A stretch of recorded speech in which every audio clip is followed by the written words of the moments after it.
যুবক, তুমি কেন কবুল পড়ে বিয়ে পড়ো? আমার তো বুঝে আসে না। বাবা, আপনি কেন আপনার ছেলেকে কবুল পড়িয়ে বিয়ে দিচ্ছেন? আমার বুঝে আসে না। ভাই, আপনি কেন আপনার মেয়েকে কবুল পড়িয়ে বিয়ে দিচ্ছেন? আমার বুঝে আসে না।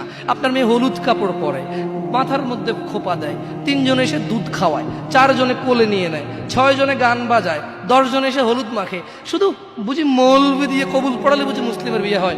শুনুন, আপনার নবী মুহাম্মদুর রাসূলুল্লাহ সাল্লাল্লাহু আলাইহি ওয়াসাল্লাম কবুলের পদ্ধতি দিয়ে গেছেন, তাই কবুল পড়ায় মুসলমানের বিয়ে মনে করেন না। কিন্তু বাকি যেগুলো করেন এগুলো কার পদ্ধতি? কার? মিথ্যা কথা বলবেন না। হুজুর ডেকে খুতবা পড়ে কবুল পড়ে বিয়ে কার পদ্ধতি? আল্লাহ নবীর। এই গান কার পদ্ধতি? কেন করতেছেন? ওটা তো আপনার বিয়ের অংশ। বিয়ে না হলে তো বাজাতেন না। বিয়েকে কেন্দ্র করে যেমন কবুল বলছেন, বিয়েকে কেন্দ্র করেই তো গানটা বাজাচ্ছেন। কয়জন নবীর উম্মত আপনি?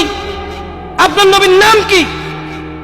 আই এম আস্কিং ইউ, আপনার নবীর নাম কি? আমার নবীর নাম মুহাম্মদ রাসূলুল্লাহ সাল্লাল্লাহু আলাইহি ওয়াসাল্লাম।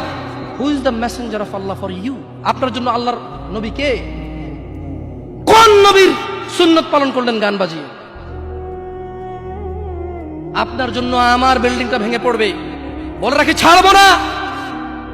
আল্লাহ, তুমি আমার ভাইদেরকে হিদায়াত দাও ইয়া আল্লাহ, ছাড়বো না। এই যে ভূমিকম্প হলো আপনার গান বাজনা বাজানোর কারণে। মুহাম্মদ সাল্লাল্লাহু আলাইহি ওয়াসাল্লাম কি মিথ্যা কথা বলে? কারা কারা হাত তোলেন তো যে মুহাম্মদ সাল্লাল্লাহু আলাইহি ওয়াসাল্লাম জানে না, মুহাম্মদ সাল্লাল্লাহু আলাইহি ওয়াসাল্লাম জানে না, এরকম কারা কারা স্বীকার করে? আল্লাহ নবী বলেছে, যখন বাদ্যযন্ত্র বেড়ে যাবে, গায়িকারা সম্মুখে এসে নাচবে, তুমি অপেক্ষা করো, পাহাড়গুলো কেঁপে উঠবে, পৃথিবীটা নড়ে উঠবে।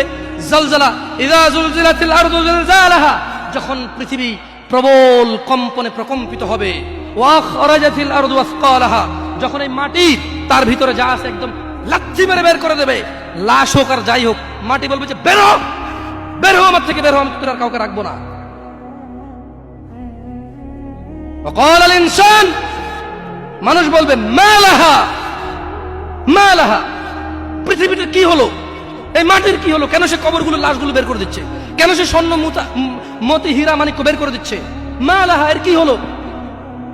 কেন পাহাড় নড়ে উঠছে? কেন পাহাড় ভেঙে চূর্ণ বিচূর্ণ হয়ে যাচ্ছে?